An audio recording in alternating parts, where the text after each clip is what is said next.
I, 28F, am getting married next month to my fiancé Frank, 30OM. We've been together for 5 years and I couldn't be happier. The issue is with my father, Jim, 52MM, who wants to walk me down the aisle. Some background. My parents divorced when I was 8. I remember the night clearly. There was a huge argument, doors slamming, and my mom, Debbie, 50F, crying in the kitchen. I didn't understand what was happening, but I knew things would never be the same. My mom raised me as a single parent while my dad moved across the country for work. He claimed it was a great opportunity he couldn't pass up, but looking back, I think he was running away from his responsibilities. At first, Dad would call every week and promise to visit soon. I'd wait eagerly by the phone, counting down the days until his supposed visits. But the calls became less frequent, and the visits rarely materialized. Maybe once a year, if I was lucky, he'd show up with extravagant gifts and grand plans for the few days he was in town. But it always felt like he was trying to cram a year's worth of parenting into a long weekend. I remember my 10th birthday vividly. Dad had promised to fly in for it. I was so excited, telling all my friends that my dad was coming. Mom even helped me make a Welcome Home Dad banner. The day of my party came and he was a no-show. No call, no explanation. I spent half the party watching the door, hoping he'd surprise me. He finally called 2 days later with some excuse about work emergencies. It was the first time I realized I couldn't count on him. Phone calls became sporadic. He'd forget birthdays and important events. I spent many nights crying, wondering why my dad didn't seem to care about me. Mom tried her best to fill both roles, but I could see how exhausted she was, working long hours to make ends meet. When I was 14, my mom met Steve, 53M, at a community fundraiser.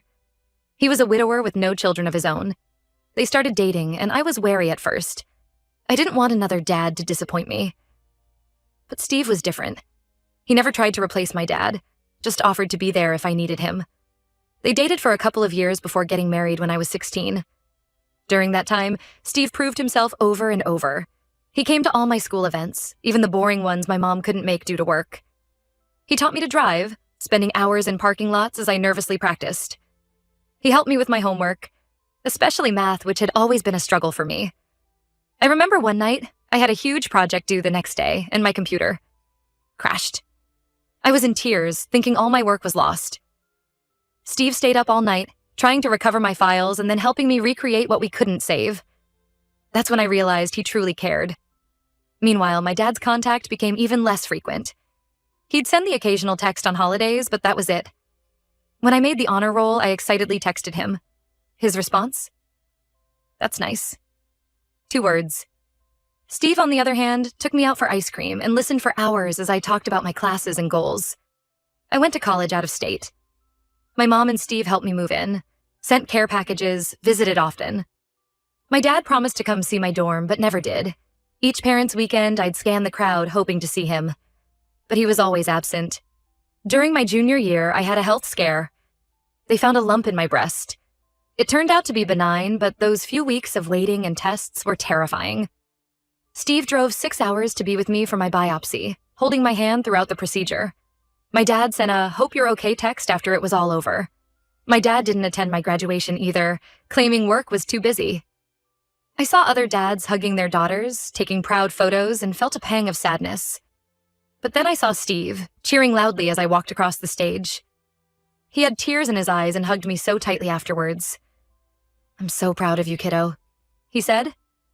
Those words meant everything. After college, I moved back home and got a job at a local marketing firm. That's when I met Frank. He was a new hire in the IT department, and we hit it off immediately.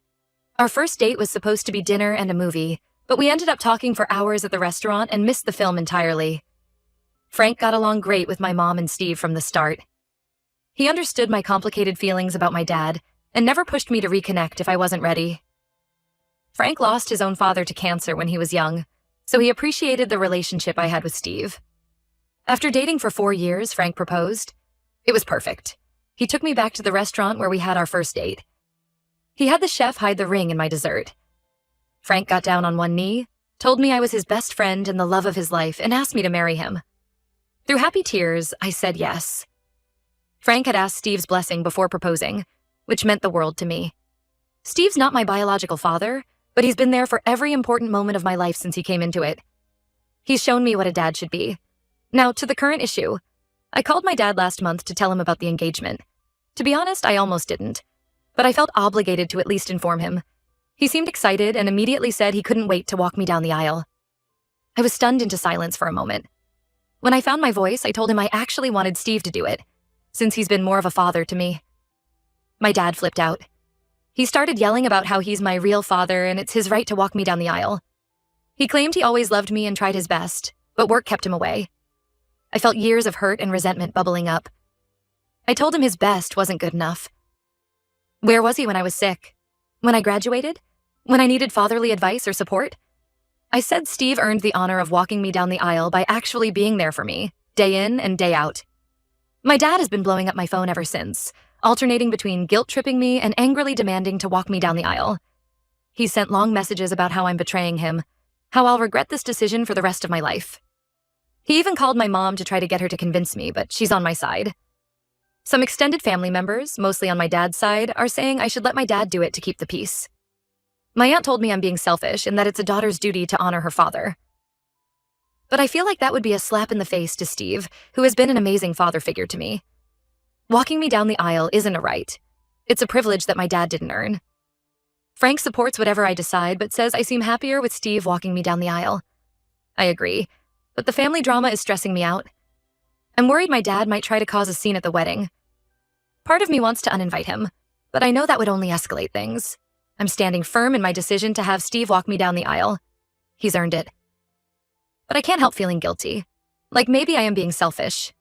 Am I the asshole for refusing to let my mostly absent father walk me down the aisle in favor of my stepdad who actually raised me? Update 1. Thank you all for the supportive comments. Reading them helped reinforce that I'm not crazy for feeling this way about my dad. I decided to meet up with my dad in person to hash things out. We met at a coffee shop last weekend. As soon as I saw him, I was struck by how much older he looked. The last time I'd seen him in person was 3 years ago at my cousin's wedding. He had more gray in his hair now and looked tired. We sat down, and for a moment neither of us knew what to say. Finally, I broke the silence. I told him I understood he was hurt, but that he needed to see things from my perspective. I reminded him of all the times he wasn't there. Missed birthdays, school events, holidays. How he'd make promises to visit but constantly cancel last minute. I brought up specific moments.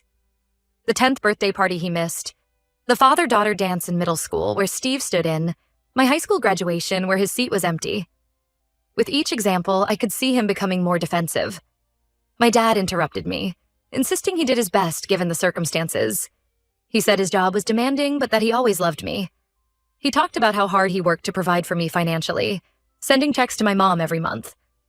I pointed out that love isn't just about money, it's shown through actions. And his actions, or lack thereof, spoke volumes. He tried to justify his absences, talking about important meetings and work emergencies, but I asked him why, in 20 years, he couldn't make time for the important moments in my life. Why other dads managed to balance work and family, but he couldn't. He didn't have an answer for that. I also brought up how Steve stepped up and became the father figure I needed. How he never tried to replace my dad, but filled the role my dad left vacant. I told him about Steve teaching me to drive, helping with homework, coming to every school event. How Steve was there for me during my health scare in college. My dad scoffed at this, saying Steve was just playing house with my mom and me. That made my blood boil. I told him Steve didn't just play at being a dad. He actually showed up and put in the work. That it's easy to claim the title of father, but much harder to earn it. The conversation got heated. My dad accused me of being vindictive and trying to hurt him by choosing Steve. He said I was disrespecting him and our family's heritage by not letting him walk me down the aisle. I explained this wasn't about hurting him. It was about honoring the man who truly raised me. My dad then tried guilt-tripping me, saying he'd be humiliated in front of the whole family if he didn't walk me down the aisle. That everyone would judge him for it. I stood firm and said that was a consequence of his own actions. That he couldn't neglect his role as a father for years and then demand the privileges of the role when it suited him. He brought up his own father, my grandfather, who had also been distant. He talked about how he had forgiven him and taken care of him in his old age. The implication was clear. He expected me to do the same for him, but I told him I'm not him, and I'm not obligated to repeat his choices. In the end, we reached an impasse. My dad stormed out, saying I'd regret this decision. That someday, when I had kids of my own, I'd understand and feel guilty for treating him this way. I was shaking as he left, a mix of anger and sadness washing over me. I sat there for a while after he left, trying to process everything. A part of me felt guilty, wondering if I was being too harsh. But a larger part felt relieved, like I'd finally said all the things I'd been holding in for years. I called Steve afterwards and thanked him for everything he's done for me. I told him about the conversation with my dad and how it made me appreciate Steve even more. He got choked up and said he was honored to walk me down the aisle, that he couldn't love me more if I was his biological daughter. The wedding is in 3 weeks. My dad is still invited, but I made it clear he needs to respect my decision if he attends. I'm not sure if he'll come. Part of me hopes he does, that maybe he'll see Steve walk me down the aisle and finally understand what he missed out on. But another part of me is worried he'll try to cause a scene. I'm trying to focus on the joy of marrying Frank and not let this drama overshadow things. My mom and Steve have been incredibly supportive through all of this. Frank has been my rock, listening to me vent and assuring me that I'm making the right choice. I'll update again after the wedding. Thanks again for all the kind words and advice. It's helped more than you know. Update 2. The wedding was last weekend and it was a roller coaster of emotions. The ceremony was beautiful, but there was drama I hadn't anticipated. The day started wonderfully. I got ready with my mom, my bridesmaids, and Frank's sister. There were happy tears as I put on my dress, a gorgeous A-line gown with lace detailing that made me feel like a princess. My mom helped me with my veil, her hands shaking slightly as she told me how proud she was of the woman I'd become. Steve came to the bridal suite before the ceremony. When he saw me in my dress, he teared up. "You look beautiful, kiddo," he said, his voice thick with emotion. He hugged me carefully, mindful of my dress and makeup. That moment right there confirmed I'd made the right choice in having him walk me down the aisle. The ceremony was set to start at 4 p.m. At 3:55, as I was preparing to walk down the aisle with Steve, my dad showed up. He stumbled in, clearly drunk, demanding to speak with me. My heart sank. I'd hoped he wouldn't cause a scene, but it seemed that was too much to ask. My bridesmaids tried to keep him out of the bridal suite, but he pushed past them.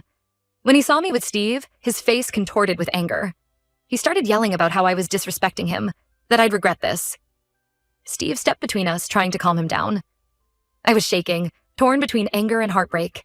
This was supposed to be the happiest day of my life, and my father was ruining it. My mom came in, having heard the commotion. She managed to convince my dad to step outside with her. I could hear them arguing outside. My mom telling him he needed to leave, that he was embarrassing himself. My dad's voice, slurred but angry, insisting he had a right to be there. I was on the verge of tears, my carefully applied makeup in danger of running. Steve put his hands on my shoulders, looking me in the eye. "This changes nothing," he said firmly. "I'm still walking you down that aisle. Don't let him ruin this day for you." His calm presence centered me. I took a deep breath and nodded. We delayed the ceremony by 15 minutes to deal with the situation. My uncle finally managed to convince my dad to sit down, promising him a chance to talk to me at the reception if he behaved. I wasn't thrilled about that promise, but I was willing to agree to almost anything to salvage my wedding at that point.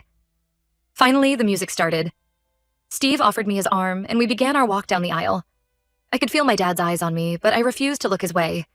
Instead, I focused on Frank, waiting for me at the altar with a smile that lit up his whole face. The rest of the ceremony went smoothly. Frank and I exchanged heartfelt vows that left not a dry eye in the house. When the officiant pronounced us husband and wife, Frank dipped me for a kiss that had everyone cheering. At the reception, I tried to enjoy myself despite the tension. Frank and I had our first dance to Perfect by Ed Sheeran, twirling around the dance floor like we were the only 2 people in the world. The father-daughter dance was next. Steve and I swayed to Daughters by John Mayer. Halfway through, I saw my dad storming out of the reception hall. Later, during dinner, my dad cornered me while Frank was talking to some guests. He slurred that I had humiliated him and that I was ungrateful for everything he'd done for me. I told him he was making a fool of himself and needed to leave. He got in my face, jabbing his finger at me. The smell of alcohol on his breath was overwhelming. Steve saw what was happening and quickly intervened, putting himself between us. My dad tried to take a swing at Steve, but was so drunk he lost his balance. He fell into a table, knocking over the wedding cake. There was a collective gasp from the guests. Frank rushed over and he and Steve escorted my dad out. Security made sure he left the premises. I was shaken up, but determined not to let it ruin the day. My mom helped me clean up and fix my makeup. We got a sheet cake from a nearby grocery store as a replacement. The rest of the reception was wonderful. We laughed during the toasts and danced the night away with our loved ones. As Frank and I left the reception under a shower of rose petals, I felt a mix of emotions. Joy at marrying the love of my life, gratitude for Steve and my mom, and a lingering sadness about my dad. But mostly, I felt hopeful for the future. I haven't heard from my dad since. Part of me is sad that things ended this way, but mostly I'm angry that he tried to ruin my wedding day. I'm so grateful for my chosen family. My mom, Steve, Frank, and all our amazing friends who rallied around us. Frank and I leave for our honeymoon tomorrow. I'm looking forward to putting this drama behind us and starting our new life together. Update 3. It's been about 6 months since the wedding. Frank and I are settling into married life and things are going well overall. We just bought our first house and are slowly furnishing it. It's a fixer-upper, but we're enjoying the process of making it our own. Frank has become quite the handyman, though we did have to call a plumber after his attempt to fix the kitchen sink went awry. I got a letter from my dad last week. It was the first contact since the wedding fiasco. I was hesitant to open it at first, leaving it on the counter for a couple of days before curiosity got the better of me. He wrote that he's been in rehab for the past few months. Apparently, he's been struggling with alcoholism for years, which he claims contributed to his absence in my life. He apologized for his behavior at the wedding and for not being there for me growing up.